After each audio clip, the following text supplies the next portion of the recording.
வணக்கம். திருப்பதி சென்று வந்தால் திருப்பம் உண்டாகும் அப்படிம்பாங்க. ஆனால் திருப்பதிக்கு பயணம் வச்சுட்டு நம்ம எளிமையாக போயிட்டு வர்றது அவ்வளோ ஒரு சுலபமானது கிடையாது. ஒவ்வொரு திருப்பும் பயணம் வச்சு அதில் ஏதாவது ஒரு தடைகள், ஏதாவது ஒரு போக முடியாத சூழல் தான் இருக்கும்.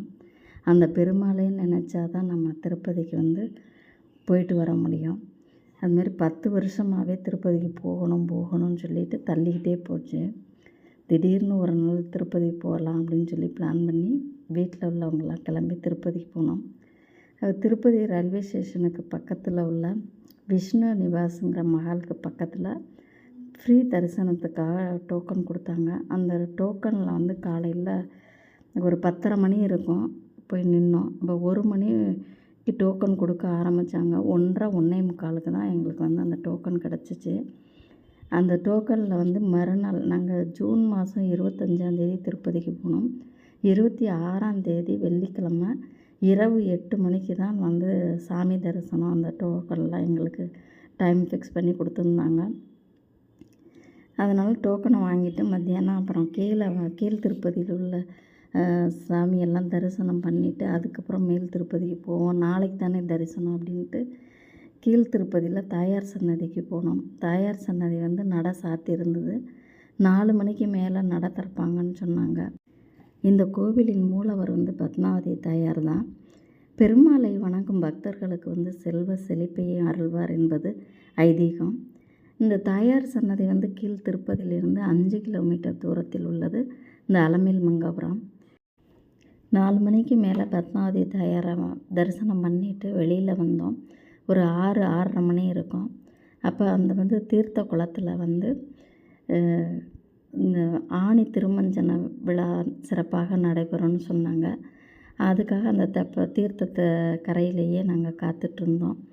அப்போ தாயார் தான் அந்த தீர்த்த குளத்துக்கு வருவாங்க அப்படின்னு எதிர்பார்த்தோம்.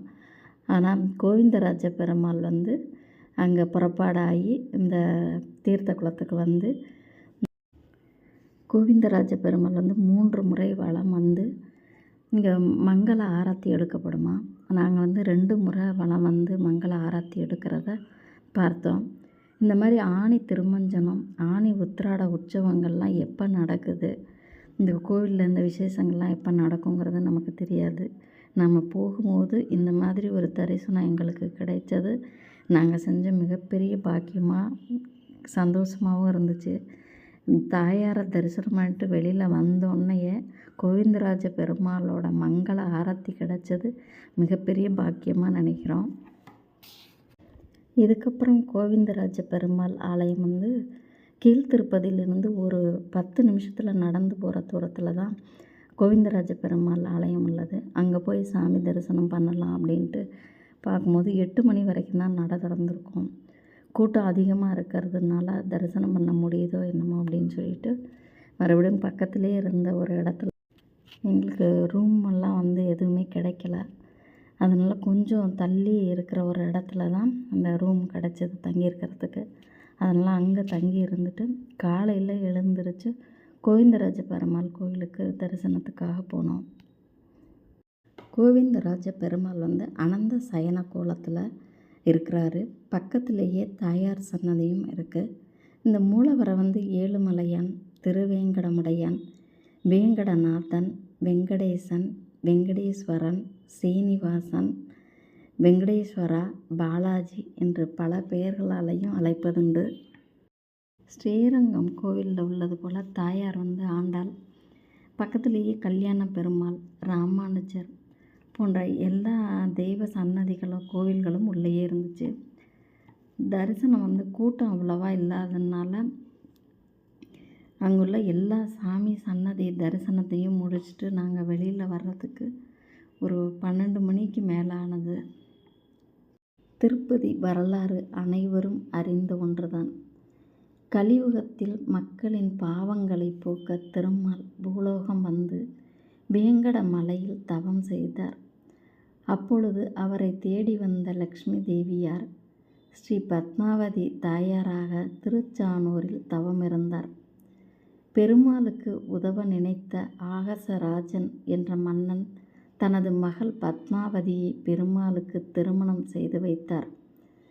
திருமண செலவிற்காக குபேரனிடம் வாங்கிய கடனை அடைக்கவே பக்தர்கள் இன்றும் பெருமாளுக்கு காணிக்கைகளை செலுத்துகின்றனர் என்பது ஐதீகம். பெரும்பாலும் திருப்பதி செல்பவர்கள் கீழ்த்திருப்பதியிலுள்ள பத்மாவதி தாயாரையும் கோவிந்தராஜ பெருமாளையும் தரிசனம் செய்துவிட்டு தான் மேல் திருப்பதியில் உள்ள பெருமாளை தரிசனம் செய்ய வேண்டும் என்று சொல்வார்கள். அதேபோல் நாங்களும் கீழ்த்திருப்பதியில் பத்மாவதி தாயாரையும் கோவிந்தராஜ பெருமாளையும் தரிசனம் செய்துவிட்டு மேல் திருப்பதிக்கு செல்ல பஸ்ஸில் பயணம் செய்தோம். பஸ்ஸிலேருந்து கொஞ்சம் தூரம் போனோன்னா நமக்கான டிக்கெட்டை நம்ம தான் இறங்கி போய் எடுத்துகிட்டு வந்துட்டு மறுபடியும் பஸ்ஸில் ஏறிக்கணும். அதுக்கப்புறம் கொஞ்சம் தூரம் போனோன்னா நம்ம பைகள்லாம் கையில் என்னென்ன வச்சுருக்கோம் அப்படிங்கிறத ஒரு சோதனை போடுற ஒரு இடம் இருக்குது. அங்கே பஸ்ஸை நிறுத்திடுறாங்க. அதுக்கப்புறம் எல்லா பொருட்களையும் ஃபோனு எல்லாமே எடுத்துகிட்டு போய் அங்கே சோதனை போடுறாங்க. செல்ஃபோன் மட்டும் வச்சுக்கலாம். மற்றபடி கேமராக்கள், எலக்ட்ரானிக் பொருட்கள், அப்புறம் பிளாஸ்டிக் பொருட்கள்லாம் அங்கே எடுத்துகிட்டு போகிறதுக்கு அனுமதி இல்லை, தடை விதிச்சிருக்காங்க.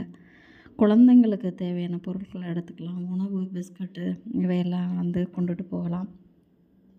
மேல் திருப்பதிக்கு போகிறதுக்கு 1 மணி நேரம் ஆகும் அப்படின்னு சொன்னாங்க. மலை மேலே போகும்போது அந்த கொண்டை ஊசி வளைவுகள்லாம் இருக்குது. அந்த இடத்துல மட்டும் கொஞ்சம் பஸ்ஸு வளைஞ்சு போச்சு. ஆனால் என்னுடைய பேரன்கள்லாம் ரொம்ப நல்லா ஜாலியாக என்ஜாய் பண்ணிட்டு தான் வந்தாங்க. பகல் நேரமாக இருந்ததுனால எல்லாம் வேடிக்கை பார்த்துக்கிட்டே போனது ஒன்றும் சிரமமே தெரியலை எங்களுக்கு. 7 மலையை தாண்டி போய் தான் அவரை தரிசனம் பண்ணணுமா. அதனால தான் அவரை 7 மலையான் அப்படிங்கிறத கூட சொல்லுவாங்க. ஒவ்வொரு வளைவுகள்லையும் திரும்பும் போதும் ஒவ்வொரு மலைகள்லாம் தெரியும். அவங்க சொன்ன மாதிரியே 1 மணி நேரத்தில் திருப்பதி மலை மேலே போயாச்சு. அதுக்கப்புறம் எங்களோட முடி காணிக்கை செலுத்துறதுக்கு வேண்டுதல் இருந்தது. அதனால் முடி காணிக்கை செலுத்துகிற இடத்த தேடி கண்டுபிடிச்சி அங்கே போய் முடி காணிக்கை செலுத்தினோம். அதுவும் எல்லா இடத்துலையுமே லைனில் நின்று டோக்கன் வாங்கிட்டு தான் போகணும். அதேமாதிரி அந்த இடத்துலையும் லைனில் நின்று டோக்கன் வாங்கிட்டு போய் முடி காணிக்கை செலுத்திட்டு அங்கேயே பக்கத்துலேயே இருந்த பாத்ரூமில் எல்லாம் குளிச்சுட்டு துணியெல்லாம் மாற்றிக்கிட்டு அதுக்கப்புறம் மணி பார்த்தா 4 மணி ஆயிடுச்சு. 4 மணிக்கு மேலே எங்களுக்கு தரிசன நேரம் 8 மணி கொடுத்துருக்காங்க. மணி 4 ஆயிடுச்சு. சாப்பாடு சாப்பிட்றதுக்காக அன்னப்பிரசாதம் போடுற இடத்துக்கு போனோம். அங்கே ஒரே கூட்டமாக இருந்தது. அதில் போய் சாப்பிட்டுட்டு நமக்கு வர்றதுக்கு எவ்வளோ நேரம் ஆகும் என்னங்கிறது தெரியலைங்கிறதுக்காக வெளியில் பக்கத்தில் இருந்த கடையிலேயே சாப்பாடை முடிச்சுட்டு அதுக்கப்புறம் 6 மணிக்கெலாம் நாங்கள் லைனில் நிற்கிறதுக்கு போயிட்டோம். 8 மணி டோக்கனுக்கு லைனில் 6 மணிக்கெலாம் நிற்கிறதுக்கு போயிட்டோம். கீழ் திருப்பதியிலேயே டோக்கன் வாங்கிட்டு போனதுனால ஒரு 4 மணி நேரத்திலேயே பெருமாளை தரிசனம் பண்ண முடிஞ்சது. வெளியில் வந்தோம். ஜடாயி வச்சாங்க, தீர்த்தம் கொடுத்தாங்க, லட்டு பிரசாதம் கொடுத்தாங்க. அதையெல்லாம் வாங்கிட்டு பெருமாளை சேவிச்சுட்டு வெளியில் வந்துட்டு அதுக்கப்புறம் அந்த டோக்கனுக்கு கொடுக்குற லட்டுக்காக க்யூவில் நின்னோம். அங்கே போய் டோக்கனுக்குள்ளே லட்டு எக்ஸ்ட்ரா வேணுங்கிற அளவுக்கு லட்டெல்லாம் வாங்கிக்கிட்டு அந்த முன்னாடி இருந்த ஒரு ஹால்லையே அங்கேயே தங்கிட்டோம். ஏன்னா மலையிலேருந்து கீழே இறங்குறதுக்கு காலையில் 4 மணிக்கு மேலே தான் வண்டியெல்லாம் வருமா, ஜீப்பு, பஸ்ஸு, காரு எல்லாம். அதனால் அங்கே மலையிலேயே ஒரு இடத்துல தங்கியிருந்தோம். கோவிலுக்கு முன்பகுதியில் அமர்ந்திருந்தோம். அப்போது ஸ்ரீ வெங்கடேச சுப்ரபாதம் திருப்பள்ளி எழுச்சி சேவை 3 மணிக்கு விடிய கிளம்புற ஆரம்பிச்சிட்டாங்க. 10 வருடங்களுக்கு முன்னாடி டிக்கெட்டில் புக் பண்ணி சுப்ரபாதத்தை சாமிக்கு முன்னாடி உட்காந்து கேட்டு அந்த அனுபவம் எனக்கு ஞாபகத்துக்கு வந்தது. கண்ணை மூடிக்கிட்டே பெருமாள் முன்னாடி உட்காந்துருக்கிற மாதிரி நினச்சிக்கிட்டு சுப்ரபாதத்தை காதில் கேட்டது. விடிய கால நேரம், மென்மையான தென்றல், என்ன ஒரு பாக்கியம்! இதெல்லாம் சொல்கிறதுக்கு வார்த்தைகளே இல்லை. திருமலையில் சுப்ரபாதம் கேட்கும் பாக்கியமும் கிடைச்சது. 2 நாள் பயணம். திருப்பதி சென்றது நேரம் போனதே தெரியலை. ஒரு சில பேர் அடிக்கடி போயிடுறாங்க திருப்பதிக்கு. மாதம் ஒரு முறை, விசேஷ நாட்கள், இப்படி தன்னுடைய வேலைகளை எல்லாம் தள்ளி வச்சுட்டு நேரம் ஒதுக்கி எவ்வளவு வயதானாலும் ஏழுமலையானை பார்க்கணும் அப்படின்னு சிரமம் பார்க்காம மலைக்கு செல்கிறார்கள். திருப்பதி மலையிலேருந்து 4 மணிக்கு கீழ் திருப்பதிக்கு வந்துட்டோம் காரில். அதுக்கப்புறம் எங்களுடைய ஊர் திரும்பிட்டோம். திருப்பதி மலை மேலே ஏறின உடனேயே எங்கள் ஃபோனெல்லாம் வாங்கி லாக்கரில் வச்சுட்டாங்க.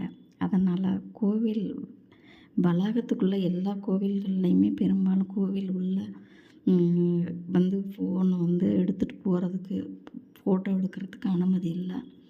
கோவில் வெளியில் உள்ள பிரகாரங்களில் உள்ள இடத்துல எடுத்துருக்கலாம். ஆனால் அந்த ஃபோன் வந்து கையில் இல்லாதனால என்னால் நிறைய ஃபோட்டோஸ் வந்து எடுக்கிறதுக்கு முடியல.